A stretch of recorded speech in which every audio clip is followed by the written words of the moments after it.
Welcome to the Great American Collectibles Show, heard Wednesdays at 6:30 p.m. Eastern on PSA.com and the PSA Facebook page. The Great American Collectibles Show is brought to you by PSA, the National Sports Collectors Convention, and Sports Collectors Daily. Tonight's headlines are brought to you by Sports Collectors Daily. For all of your hobby news, features, and more, visit sportscollectorsdaily.com. And now, your host, Tom Zappala. Tom Zappala's solo, Tom Zappala. Petrocelli's in another freaking golf tournament. He's just unbelievable. Is he that good at it? He sucks. No, he's not bad. Rico, for his age, he shoots in the high 80s. He's a pretty good golfer. Nice. Mallory, I don't know where the hell he is. No, he's at some kind of a conference. But anyway, welcome to the Great American Collectibles Show. Tom Zappala going solo, but not really going solo. I am really, really psyched because I have two very dear friends co-hosting today with me. One you're going to see in a few minutes. He's taking a nap. At his age, he's napping. Joe Orlando, Executive Vice President of Heritage Auctions, is going to be joining me for the whole hour. We're going to bring in about 30 seconds, another good friend, Scotty Russell from the Collector Connection. Scott's got a great auction going on. And then as soon as Scott leaves, we're going to bring in Mr. Batman himself, John Taube from JT Sports. Joseph, how are you, number one? Doing great. You look good. Nice room you're in there, back there. Very nice, very colorful. Love the memorabilia. I'm hiding in my All right, let's bring in Scotty Russell from the Collector Connection. Scott, how are you, my friend? I'm great. How are you, Tom? Good. Scott, I was on your site. Your auction is off to a really great start. Are you happy with the results thus far? I mean, normally we don't, those first kind of 4 days we call live preview because we're still, fixing things, typos, images, whatever.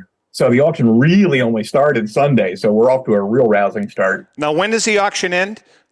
On June 4th. June 4th, so you got a ways to go, too. And Joe, jump in here at any stage. I'm going to ask both of you guys a question. Joe at Heritage Auctions, obviously, big auction house. Scott, a smaller auction house. Is there always a lull period? I kind of noticed there's always a lull period when an auction starts. Boom, everybody's bidding on it. And then there's a period in time where a price can stay actually stagnant for 8, 9 days, a week. And then the last couple of days, it explodes again. Is that normally the case? I mean, I can't speak for Joe. I know our auction will do probably 50% of the auction will take place in the last 4 days. Joe? Yeah, I think what you're referring to, Tom, is like there's this initial rush to sort of get qualifying bids in, and of course every auction house has a different system in terms of do they do extended bidding, do they not? But to get those qualifying bids in, you definitely see a rush near the beginning to kind of go through the auction, get in those early qualifying bids, and then there's a period where it's sort of there's some deeper thought, some deeper analysis. So there could be a little bit of a lull. And then as Scott mentioned, there's tremendous activity in that home stretch. So you do see a little bit of both. Yeah, I find them really interesting. Scott, you got a 33 Goudey Ruth. That's at the top of the heap right now? That's a cool card, man. It's a Canadian Goudey too. The I know. That's look at the grade on it. How's the card doing? It's a beautiful card. Beautiful card. How's it doing? There's only 10 sevens and only 4 higher on the combined PSA and SGC report. Wow. And the card is doing the most special card, right up there with the Rose Postcard Cy Young that we actually discovered a couple of years ago that you saw at the National. I remember that. I saw it at the National. That was a great card. Is this card holding its own? Are you happy with the results at this stage? Yeah, for where we're at now, yeah. I mean, there's 30 different bidders on it, which is really kind of the important thing right now because, like Joe said, every auction's different. With us, you have to have a bid on the specific item to be able to bid on it in extended bidding. So right now, we're more interested in collecting bidders than where the dollar value's at because that'll give us more people to compete later on. That's a good point. That's a good philosophy. I noticed also, I'm a big Matty fan, and you got a T206 Matty that is not going to break the budget. How's Right. that card doing? That's a great card. That's one of my, if I had to pick my two favorite T206 cards are the Johnson portrait and the either one of the Maddies. How's that card doing? It's doing well. I mean, that's sort of more our bread and butter, that kind of, the T206 Hall of Famers 1 through 3 kind of range where, you're not breaking the budget to get it. Yeah, we do occasionally get the 52 mantle or like this Ruth or the Rose postcards. But yeah, we're definitely known for the, the $500 to $1,000 cards that, even if you're on a tight budget, you can save up or sell something and go after what you want. We've talked about this before with you and with others. Obviously, heritage is in a totally different category than the collector connection. But point being is that there is a real niche. There's a real market for your collectors also. I mean, not everybody, and Joe, we've talked about this, not everybody can afford a $500,000 card. Right. Or a $25,000 card, but a lot of people can afford that $600, $700, $800 card, and so it's a great, it's a good balance to the whole hobby between both companies. Would you agree, Joe? Yeah, I mean, and also, I mean, you pointed something out. I mean, it used to be referred to as sort of collector grade, which is, whether you like it or not. But here's the thing. It's like, if you look over the past 3, 5, 7 years, there's been a real escalation in those lower to mid grades, especially where eye appeal is exceptional. People are starting to say, look, okay, I can't afford a 7, 8, 9 of this particular card in vintage.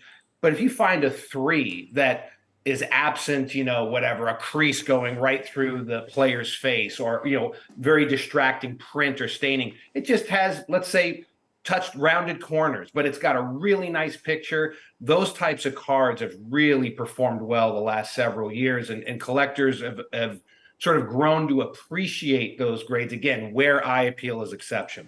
Scotty, why don't you run a couple of other items by us? Kind of online with what Joe was saying, we have a couple of really tough E90-1s with low grades, but gorgeous appeal. Yeah, that is a nice looking card. They were taped. Yeah.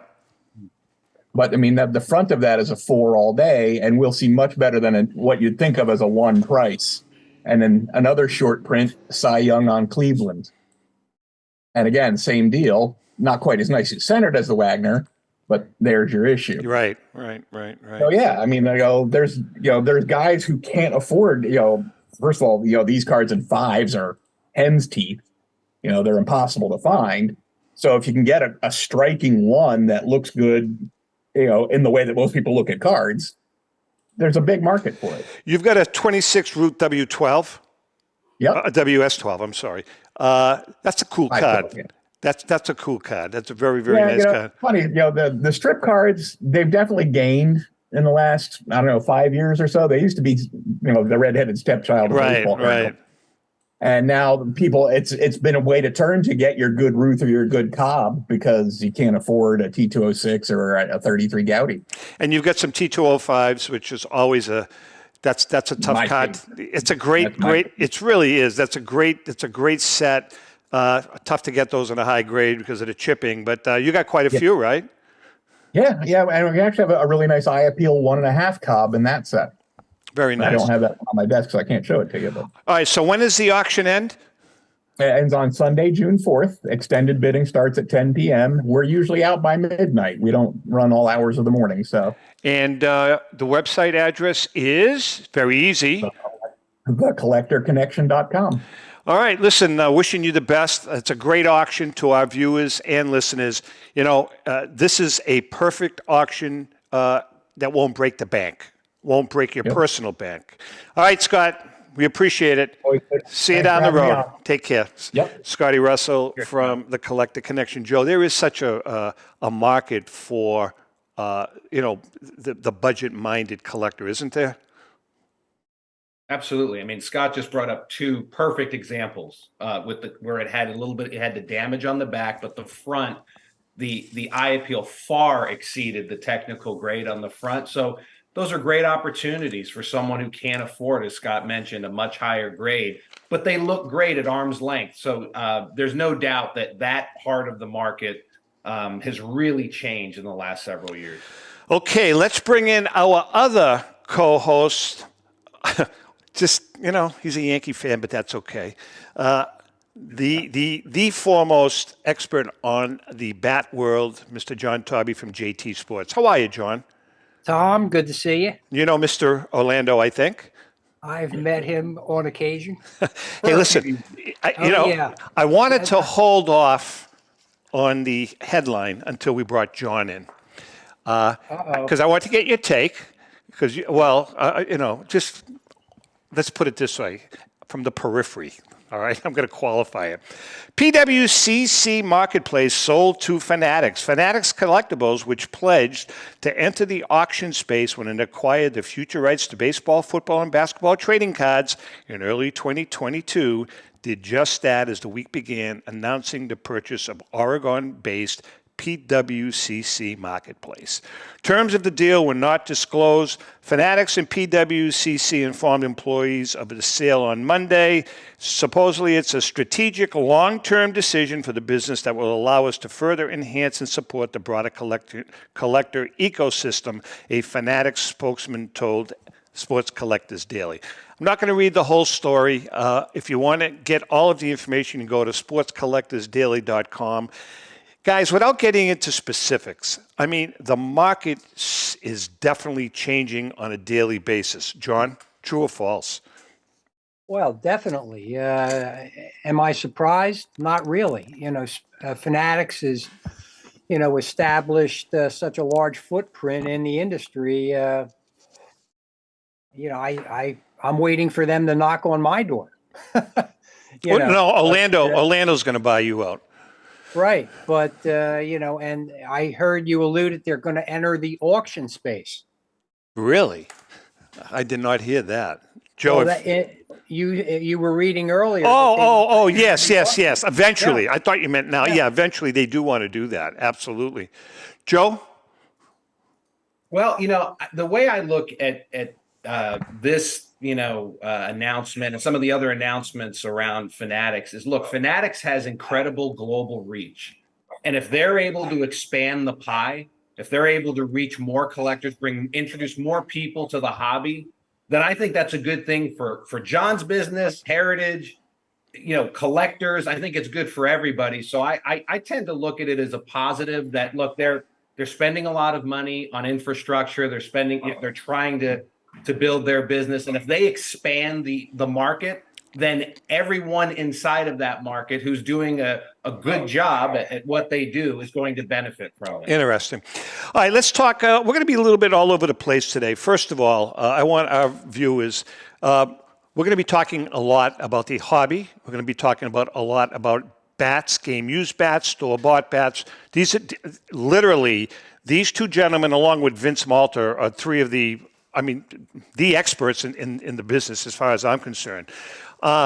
This book was written by Joe, several years ago. Ellen and I helped Joe, but this book was written by Joe. We were just there to kind of support him and put our name on the front of the book. And John Taube and Vince Malta made tremendous contributions to this, and John Mallory helped us also. The name of the book is Legendary Lumber, the top 100 player bats in baseball history. This book won a Ben Franklin gold medal as well as an Independent Publishers Association silver medal. We were very, very proud of this publication. Of all the books that we wrote, this book got the highest awards. So, number one, by the way, if you want to buy it, feel free to go to tomzappalamedia.com. We have a few that you can buy. tomzappalamedia.com. You can purchase the book. It is a great book, and a lot of the information a lot of the tidbits that we're going to talk about today came out of here. First question I'm going to ask both of you guys: do quality game-used bats, how do they match up to quality game-used jerseys or game-used signed baseballs? Are they all on the same level? John, we'll start with you. Well, I think, when you're taking a game-used bat, and let's take a Ted Williams, for example. and you're comparing dollars to donuts. The autographed baseballs are not going to approach anywhere near the value of a game used bat, a quality game used bat. And I guess in this case, we're talking about something that is going to grade 9 or better.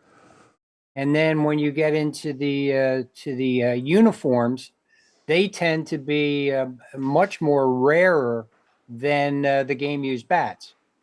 So if you're looking at a scale of value and price, I think if you take an early Ted Williams flannel from the 40s, opposed to a game used bat from the same period of time, you're going to have a little bit more,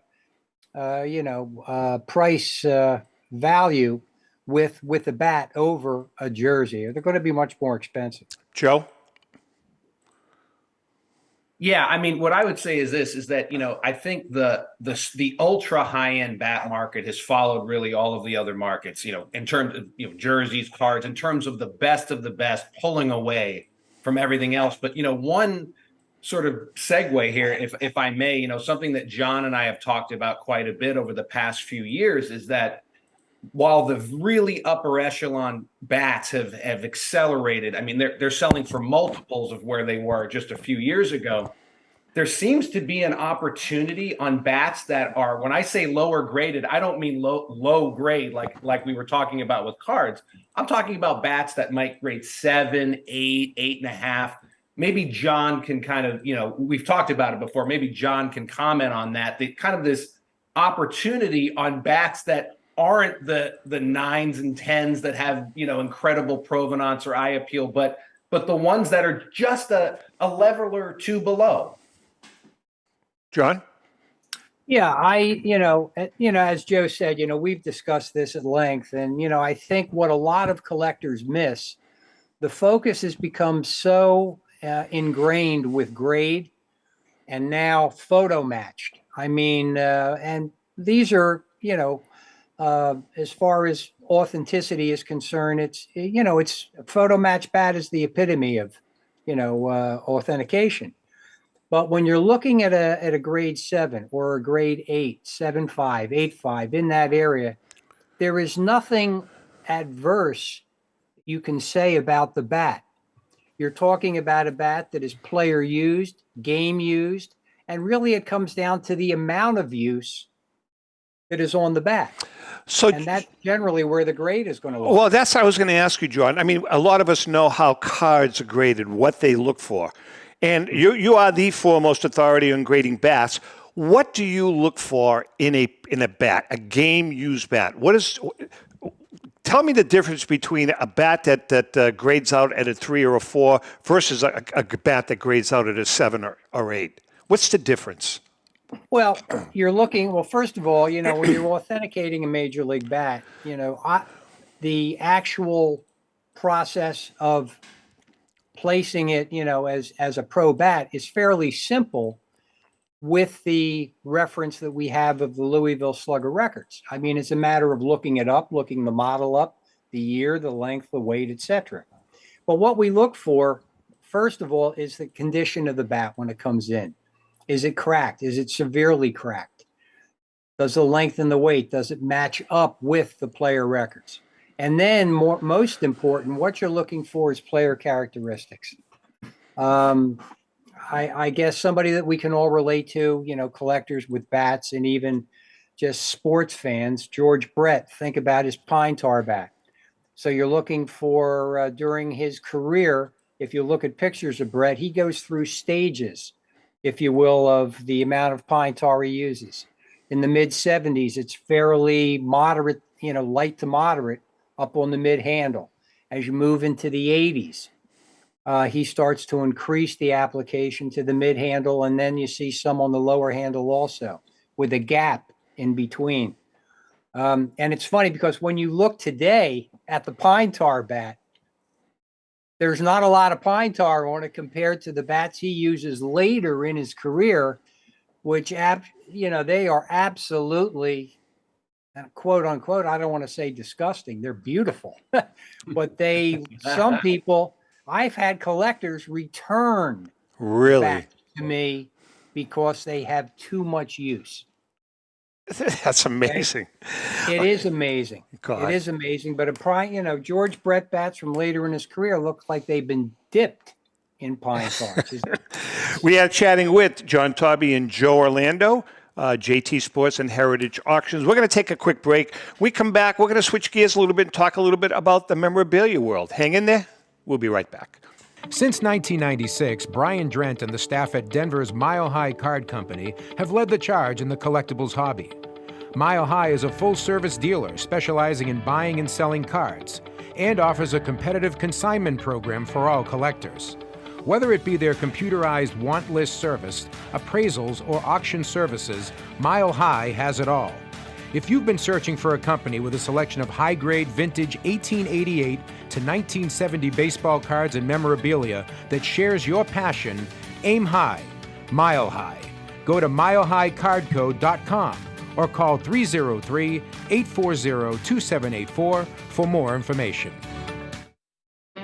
This is Brian Drent, president of Mile High Card Company. Is your sports card and memorabilia collection properly insured? For easily replaced personal property, homeowners insurance is all most people need. But for prized possessions that you may have spent a lifetime collecting, it doesn't go nearly far enough. Collectibles Insurance Services has been insuring for over 50 years. They offer a full range of protection and a $0 deductible at an affordable rate with no appraisals required. I know because they insure my collection. If you have a minute, go to collectinsure.com and learn more about insuring your personal card or memorabilia collection. Hi, this is Dan from Memory Lane Auctions, here to remind you that the renowned Memory Lane Collectibles Company has served as a beacon of light to the collecting community for the past several decades. Indeed, folks, it has been our utmost privilege and pleasure to provide the most enthusiastic collectors with an abundance of the finest sports cards and memorabilia for America's most coveted sports personalities via our world-class auctions. Whether you choose either a private sale transaction or the auction route, Memory Lane cordially invites you to reach out to us to maximize the value of your prized possessions. Also, it is not just sales that we pride ourselves on being the best of the rest, because if you are seeking a particular keepsake for your esteemed gathering, we will be relentless in our quest to find that special piece to fulfill your collecting dreams. So no time to wait. Reach out to us today for the purposes of capitalizing on our unparalleled marketing capabilities. Simply pick up the phone and dial 877-606-5263.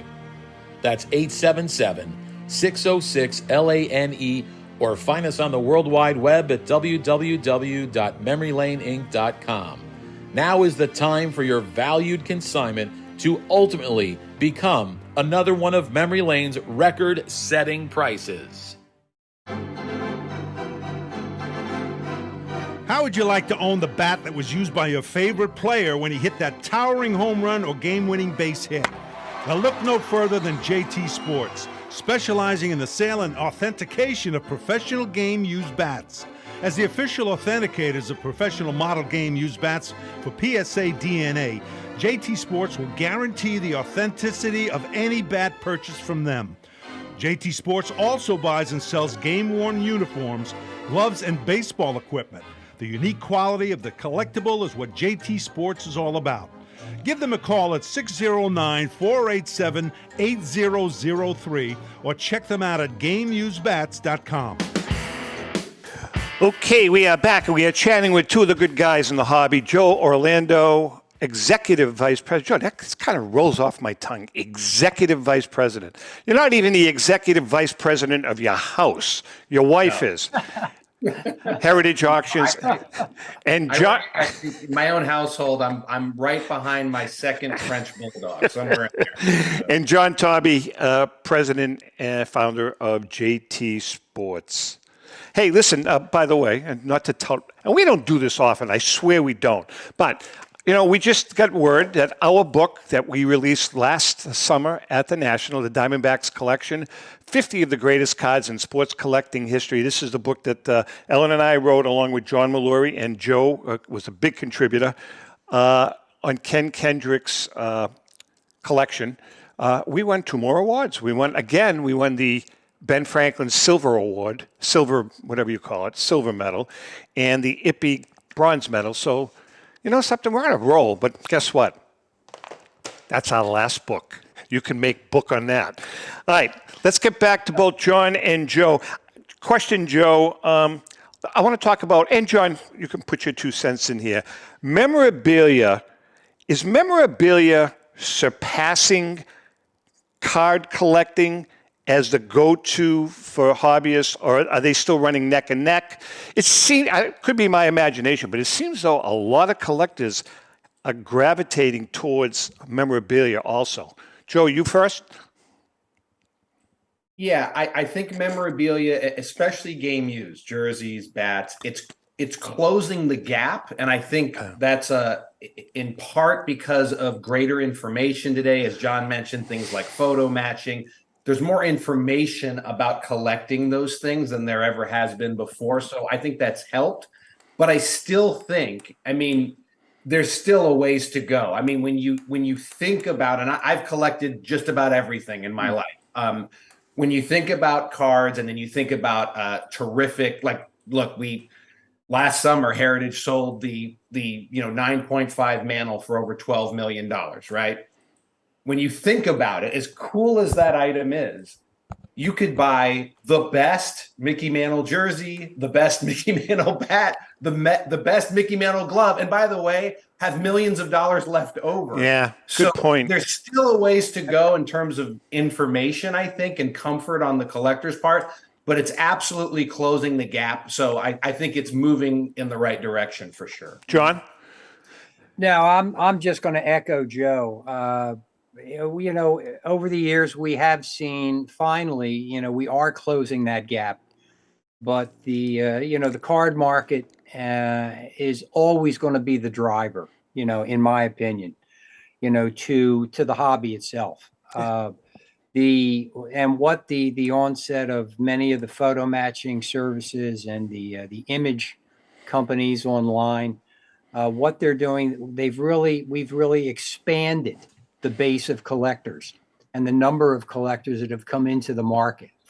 All of these vehicles really establish a confidence level in the item, in memorabilia, in game used jerseys, with game used bats that we didn't have before.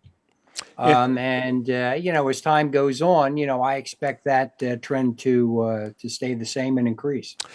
Taking Orlando's bat display in the back there and tossing it out the window, John, what is the best way for a collector to display a bat? Can you give them some tips? Because people have asked me that, and I honest to God, they have, and I said, I have no freaking clue.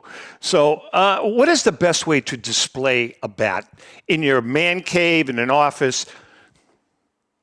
The best way to display a bat is however it gives you the most pleasure. Yeah, but I mean, keeping it should you keep it out of the light, for instance? Well, what I've done, let's take the bats that I've collected.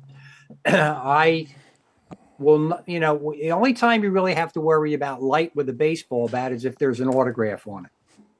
And there tends to be, the older versions of blue Sharpie, they will fade. Black Sharpie will not.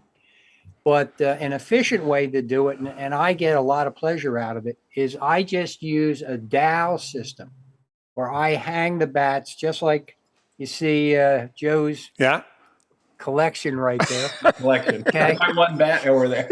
A single bat, but it allows you to see the bat, take the bat off the dowel, handle it, and everybody wants to take a swing.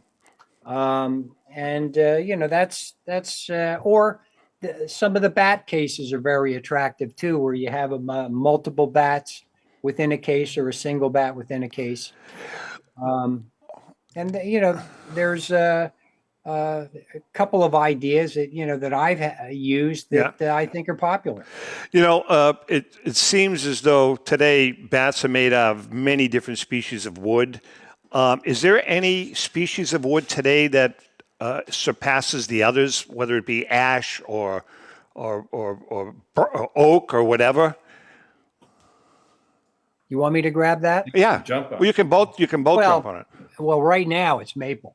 Okay. Maple, and I'm starting to see a lot of birch bats. Really? Yeah, birch. I mean, birch is not really that. It's not that dense, is it? As opposed to ash or maple. You know what it is, Tom? Anymore today, whether it's a maple bat, an ash bat, a birch bat, whatever the case may be, the finishing processes that these manufacturers are using. I mean, it's it's sometimes you take a player like use Aaron Judge as a perfect example. You get his bats, and in 20 years ago, if he's using an ash bat, the way he swings, I mean, the stitch impressions in the wood would be an eighth of an inch deep. Gotcha. Okay. Oh, by the way, you can also use Rafael Devers as an example. Just thought I'd throw that out there. Rafael Devers, sure. But you can look at the bats of these players today, and you may see a stitch mark. You may see it, but it is actually not embedded into the surface of the barrel. It's sitting on the finish. Interesting. And I mean, it's the game has progressed to launch angle, exit velocity, maple, and these finishes all add to that. Wow. Joe? I mean, is there anything that he's saying that you disagree with? No. I mean, all I would say, just a couple of things, like, and John knows more about this than anyone. I mean, when you look at some of the old mantle bats, okay, the ash bats that he used that are just pounded, if you put them in the light, you could run your finger and it looks like, rolling hills, because the bat, to John's point, they're so deeply embedded, the stitch marks, that the surface now is completely uneven. And now with the maple bats, I tell you, the one thing with the maple bats is this: when they break, like they really break, on the maple bats. But they're definitely, in terms of just durability, just a completely different animal than kind of the traditional ash bats of the past. All right, so now I'm going to ask you guys a question. Let's go down to the lower levels. Little League, Babe Ruth, aluminum bats. What are your thoughts on those? John, what are your thoughts on aluminum bats, kids using aluminum bats, honestly? Well, when you're at the Little League level. No, hold on. And I take the cost. Well, okay, go ahead. I want to hear what you have to say. Well, the cost level, they are very expensive, but also they don't break. So, but the one thing about at the Little League level, and maybe as you're getting into the Babe Ruth level, and if we're talking about Babe Ruth League at 12 years old and 13 years old, all right, my concern is the safety factor. Even because I don't agree at the college level, that their use of, aluminum bats. Right. I think, what that bat, the way they're developing players today, everybody's in the weight room, and you talk about exit velocity, you start to multiply it and it intensifies when you're using an aluminum bat. When you get down into the, Little League level, farm level, the kids aren't, they're not taking these hefty cuts. They're taking hefty cuts, but they're not that strong. And, there's, you don't have the, the danger involved in a comebacker to the mound where the pitcher doesn't have time to, to get out of the way. So is it more or less, before we get Joe's take, is it more or less at the Little League level an economic thing for parents more than anything else? Joe? Well, yeah, I mean, I would just echo what John said. I think it absolutely is. It's part safety and it's part economics at the lower levels. I mean, I will say this: you could take even some, very skilled high school and college players, and I can tell you, when you hand them a wood bat, when they've been swinging with an aluminum their entire life, and you hand them a wood bat, it's so different. It's so hard to explain just how different it is. But with a wood bat, the sweet spot is so much smaller. You can get jammed. You can hit one off the end of the bat of aluminum, and it's still going to go. It's still going to carry to the outfield or go further. With a wood bat, if you don't get that barrel head out and hit it in the right location on the barrel, it's going nowhere. So it's like when you see that transition, some guys who are just, absolute all-stars in high school and even in college, when they try to make that transition to wood, for some of them, it just doesn't translate. It doesn't work out, and for others it does. But it's not a small transition between aluminum and wood. Joe, you played college ball. Did you use aluminum or wood when you played? Jeez, I'm not that old, Tom. Well, I know that was back in the 50s. No, you guys used aluminum, right, at that time when you played? Yes, and the aluminum bats, I would say, when I was in college, they were even, as John was pointing out earlier, they were more what I would say dangerous in terms of what you could do with the aluminum bat. They've toned it down a bit over the past 2 decades in terms of the explosion off the bat. But yeah, there were some bats that were around when I was in college and shortly thereafter that, I mean, the ball went much, much further than on the bats now, and of course, wood bats. And John, when you were a fleet-footed shortstop, I believe, Center field. Center fielder, okay. Did you use wooden bats? They used wooden bats in my day. Yes, they did. Yeah, I used a Roberto Clemente model. Did you really? Very cool. Yeah. Very cool. But, just let me get back. Go ahead. Back to the economics of this. I mean, the aluminum bats now were several $100s. Yeah. But drop back now to a maple bat. You go into a retail outlet and find a maple bat, they're now $150, $170 for a maple bat. Wow.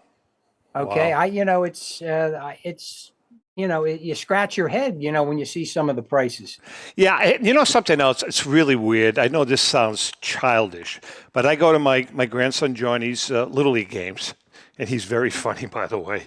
The kid is 8 years old, but he's like gigantic. Joe, you've seen him. You've seen pictures of him. He is a moose. And they have him batting fourth. And he's like a mini Babe Ruth in this little league, right? He'll hit a home run, but it literally takes him 15 minutes to get around the bases. It's absolutely hysterical. He's hit home runs, he's got thrown out. I mean, it's really, really funny. But point being is, there's nothing enjoyable about the sound of a ball hitting an aluminum bat. It just doesn't sound right. Am I wrong, or is that silly for me to say? Don't answer too quickly. I think look, the ping of the bat, it just doesn't, it doesn't have that sound to it. But you're right. No, I'd rather hear the crack instead of the ping. Joe, no question. Am I wrong? No, I mean, that's part of it's part of the nostalgia. It's just part of the love of the game. I mean, there's something about that sound, and it's the sound and that echo. If you ever go for like batting practice early at a major league stadium, when the stadium's empty and it's quiet, you hear that, that crack, and then it kind of echoes. Absolutely. I was looking through the book, and I don't know who did it. I don't know if you wrote it, Joe, or Mallory. Some of the great bat highlights in baseball history. Some of them were absolutely hysterical, like the what's his name? Like the Piazza Clemens bat incident. When you guys remember that? What are your thoughts on some of these, like Albert Bell, the Albert Bell ceiling bat? Obviously the George Brett bat. There've been some great bat highlights through baseball history, John. I have to think, but one of the classic moments, I remember I watched the game when Greg Nettles' bat exploded and the little mini Super Bowls came out of the barrel. Okay, and remember when Sosa did the same thing? The barrel cracked and there's the cork. And Sammy goes, I don't know how it got there. I use it in batting practice, right? He's one of the biggest guys in the National League, and he's still using that. It's hysterical. Funny, but something? That's part of baseball. Oh, absolutely, Joe. It's part of the game. Yeah, no, I agree with John. I mean, the one that came to mind for me was, I don't know if you guys remember this, Chris Sabo. And the reason I remember that one is because when he broke his bat and there was the big cork and the umpire, threw him out, the smirk on Sabo's face from picking up the bat all the way to all he could do was laugh. He's like, "You got me," but But I think aside from those types of incidents, there's a story behind every bat, whether it's something kind of comical like that or an important moment in the game or a historic moment. That's what makes bat collecting so cool. And something John said earlier, I just want to chime in on. He talked about, you asked him about displaying bats, and he mentioned about having access, so you could pick it up and you could swing it. To me, that is what separates bats from all other game used items, even jerseys. As rare as jerseys are and as awesome as they are, because I love jerseys too.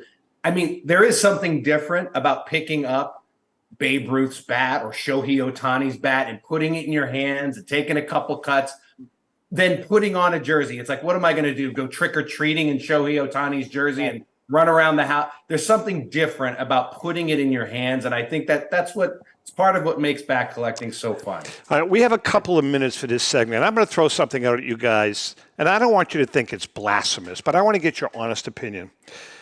Stan Musial, Stan the Man, playing in St. Louis. Mickey Mantle, playing in the big metropolis called New York City. Flip them, switch them. Stan's playing in New York for his career. Mantle's playing in St. Louis for his career. Do the values of those bats change, John? There's no question. I mean, first of all, if you put Mantle in St. Louis, you've immediately taken away all the World Series appearances. And that's what the Yankees were all about. Mickey Mantle was Mickey Mantle really in the World Series. I mean, he was a great player, but he came through in the World Series, and he, gosh, off the top of my head, I think, from 1951 through 1964, he was in every World Series with the exception of 2 years? 1954 and 1959. So if Mantle is playing in those, if Musial is playing in those World Series, does his bat skyrocket in value? I think if Stan Musial was a New York Yankee, I think he would probably be one of the most celebrated players today. Interesting. Yes. Joe? Yes. I mean, like John said, there's no question that team affiliation is a big part of market value and collecting demand because, you have Yankee diehards. And in addition to that, even if you're not a Yankee diehard, it's that Mantle played on the big stage so routinely that it just took him to another level. But I will say this, in defense of it, I will say that Mantle is an example of someone that he did have a lot of other things going for him. I mean, Mantle was a much more, what I would say, explosive type player that even though Musial is incredible, he was a freak athlete. I mean, Mantle was, one of a kind during his era. And he had the name. He also had the personality, the sense of humor. So he did have other things too. But team affiliation is a big driver of market value. All right, we are chatting with John Taube and Joe Orlando. We're going to take a quick break. We're going to be back in a minute with our last segment. Hang in there. We'll be right back. Pristine Auction is a family-owned and operated online auction specializing in autographed memorabilia, sports cards, coins, art, and collectibles. Since their founding in 2010, they've grown to 2 facilities in Phoenix, Arizona, totaling over 60,000 square feet. Jared Cavalier and an incredible staff of over 150 team members serve a very large customer base and enjoy every minute of it. By working with leading authentication companies, Pristine ensures all items are 100% authentic. In addition, third-party authenticators regularly travel to Pristine Auction to provide authentication services on site. Pristine Auction strives to operate its business in a way that's honoring to God, their families, and their customers. With a strong focus on speed, quality, and premier customer service, their mission is to be the leading online auction for every level of collector and fan. Pristine also works for Hope Sports and Identity Hoops International, traveling to Mexico to build houses for the less fortunate. Pristine Auction offers several online auction formats with thousands of auctions ending each day. For more information, go to pristineauction.com. That's Pristine Auction, the best in the business. If you're a discerning collector interested in owning the most important pieces in the hobby, look no further than Leland's Auctions. The original sports auction and appraisal house, Leland's was established in 1985 by legendary Pioneer founder Joshua Leland Evans. And today, President Mike Hefner carries on the tradition. From the Tom Brady card and memorabilia collection to the famed Boston Garden auction to high-end card auctions from every major sport, Leland's has always maintained the highest standards. Go to Lelands.com and get your bid in. That's Leland's, the hobby's leading sports auction house for 4 decades. It's often been said that championships are won on the practice field, and world records come only to those willing to work harder than everybody else. Heritage Auctions is the world's largest collectibles auctioneer because we believe that becoming the best is only an invitation to the challenge of remaining the best. This requires the skills of the hobby's top experts, capable of identifying and maximizing value for our consigners. It requires the most visited website in the industry, courting a global audience of collectors over 1.5 million strong. It requires a dedicated press department that expands our global reach far beyond the entrenched hobby marketplace. It's hard work, but a simple premise. Present the finest collectibles to the largest population of potential buyers, and world records will come. We invite all listeners to put the unmatched power of Heritage Auctions to work for you. Auction evaluations are always free, and our commission-based fee structure ensures that our interests are always aligned. Highest possible price for your collectibles. There will always be new world records to chase, so let's chase them together. Visit our website at ha.com and request your no-obligation review today. Hi, this is Dan from Memory Lane Auctions, here to remind you that the renowned Memory Lane Collectibles Company has served as a beacon of light to the collecting community for the past several decades. Indeed, folks, it has been our utmost privilege and pleasure to provide the most enthusiastic collectors with an abundance of the finest sports cards and memorabilia for America's most coveted sports personalities via our world-class auctions. Whether you choose either a private sale transaction or the auction route, Memory Lane cordially invites you to reach out to us to maximize the value of your prized possessions. Also, it is not just sales that we pride ourselves on being the best of the rest, because if you are seeking a particular keepsake for your esteemed gathering, we will be relentless in our quest to find that special piece to fulfill your collecting dreams. So no time to wait. Reach out to us today for the purposes of capitalizing on our unparalleled marketing capabilities. Simply pick up the phone and dial 877-606-5263. That's 877-606-LANE, or find us on the World Wide Web at www.memorylaneinc.com. Now is the time for your valued consignment to ultimately become another one of Memory Lane's record-setting prices. Okay, we are back. Before we get back to our guest, CSA Shows is proud to present the Chantilly Show being held from Friday, June 22nd to Sunday, June 24th. Held at the Dulles Expo Center in Chantilly, Virginia, just minutes from the Dulles International Airport. Celebrating over 27 years at the same location, there will be over 350 dealer tables exhibiting on over 100,000 square feet of space. With both vintage and sports cards and memorabilia, as well as modern-day sports treasures, you don't have to look very far for that special card, bat, ball, or autograph. Major auction houses and third-party grading companies will be on site to assist you with your collecting and authentication needs.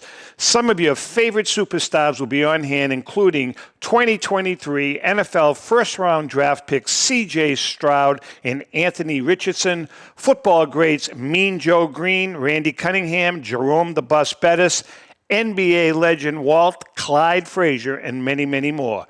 For more information, go to chantillyshow.com or csashows.com. That's the Chantilly Show, where you can find all of your sports collecting treasures. Okay, let's get back to Joe and John. Top 10 bats. Top 10 bats, boys. John, in order, if you can do it. I mean, you're the expert. Put you on the spot. All right. Let me run this by you guys. All right. And the only reason being, I'm going to get you both off the hook because I cheated. Well, Tom, just open the book. That's Here, what I you did. have That's it right exactly. here. That's exactly what I did. And Page 1 through 10. But you know something, John? I believe in the book these were Orlando's choices. I'm not sure they were yours. So let me run them by. Number 1, Ruth. Agreed? Have to. Number 2, Cobb. Yes. Number 3, I don't agree with at all, Orlando. Williams.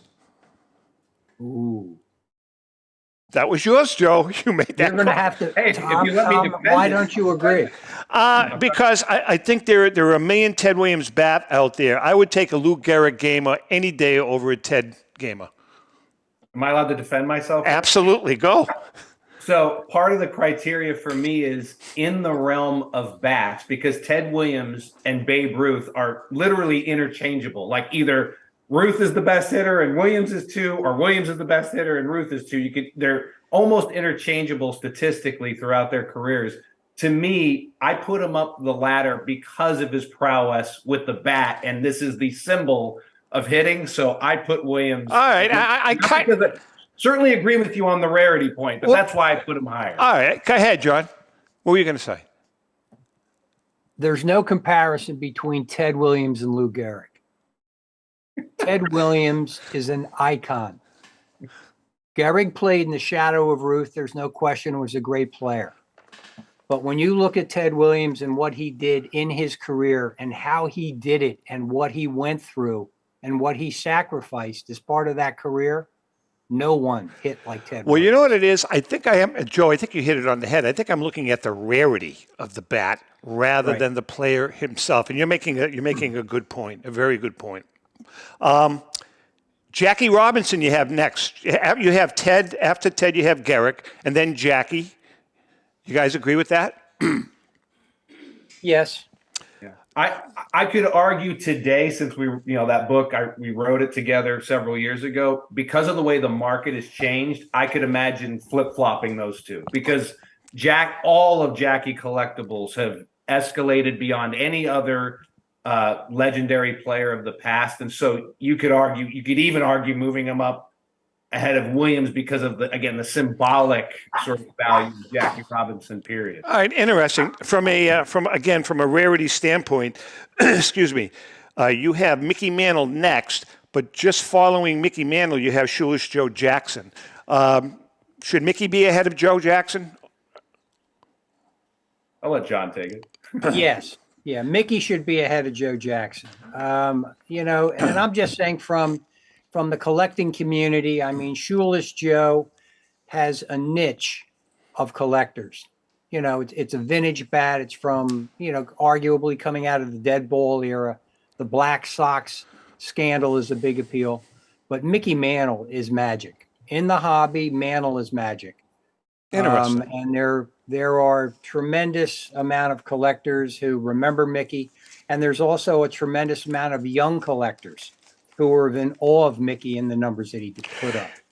After the Mick, you have, after Shoeless Joe, you have Wagner, Fox, and Willie Mays. All those three should definitely be in the top 10. Any flip-flopping there? Jimmy Fox? I put, again, things change in the market. Yeah. I would probably move Mays up today. If I were doing the list today, I'd move Mays up a notch or two. I mean, Wagner was tossed in there largely due to rarity. And there are so few examples that are, totally documented.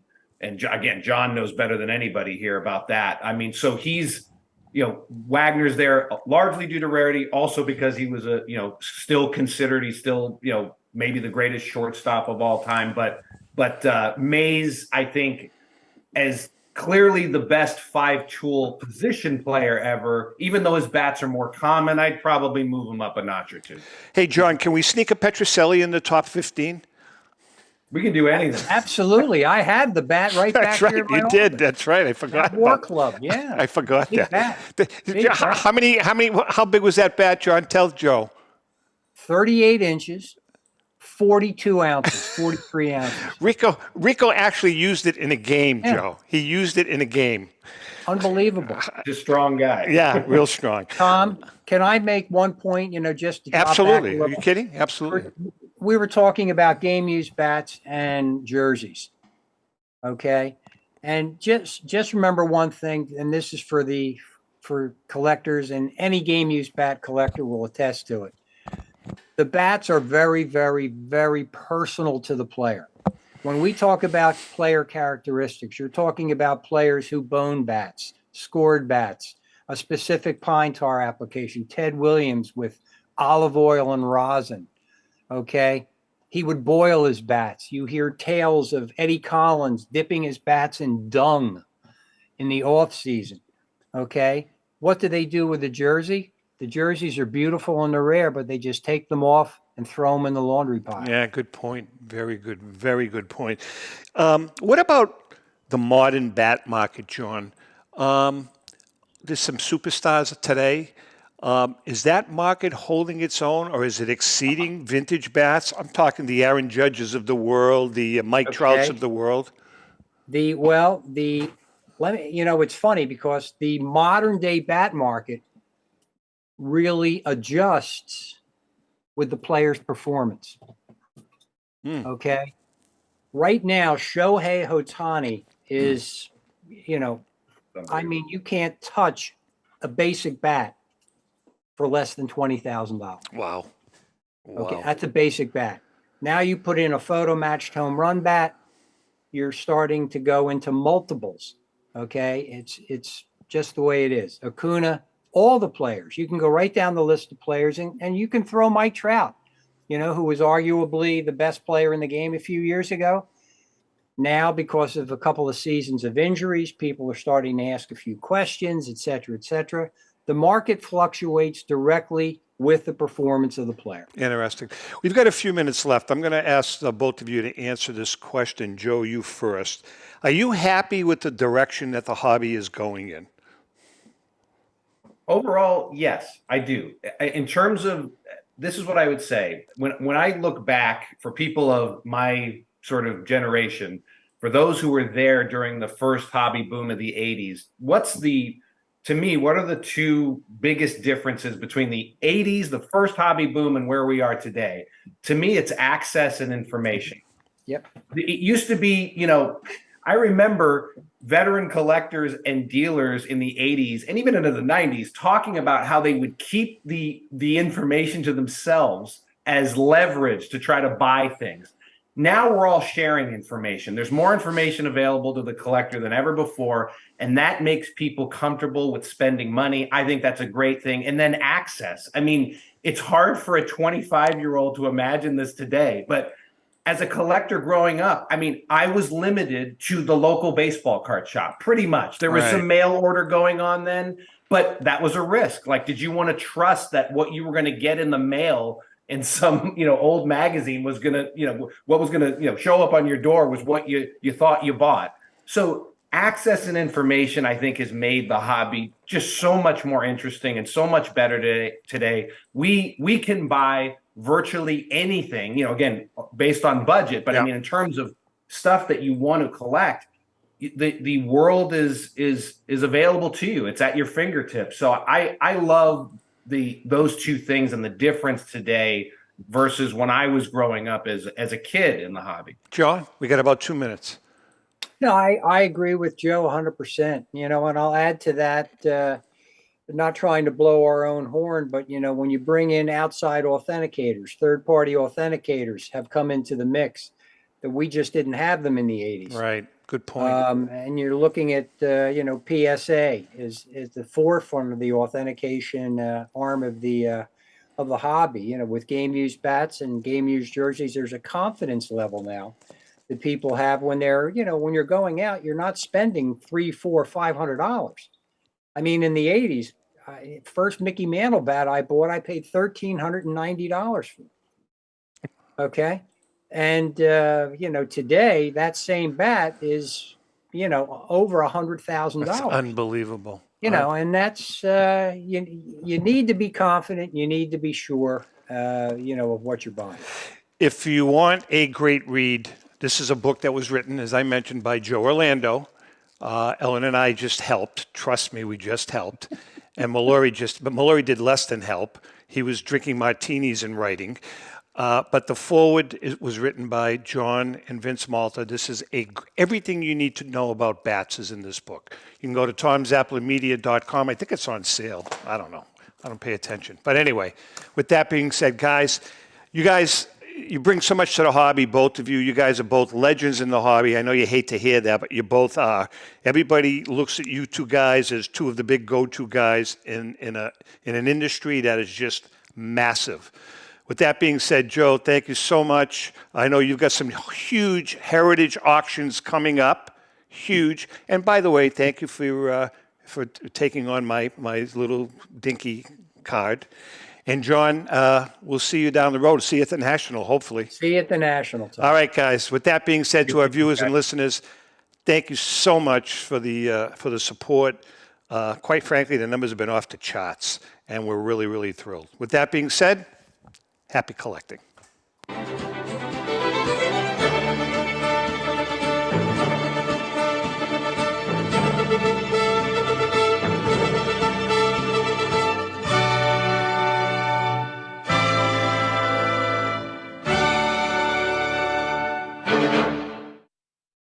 The views and opinions expressed by the hosts, guests, or callers of this program do not necessarily reflect the opinions of the Studio 21 Podcast Cafe, the United Podcast Network, its partners, or affiliates.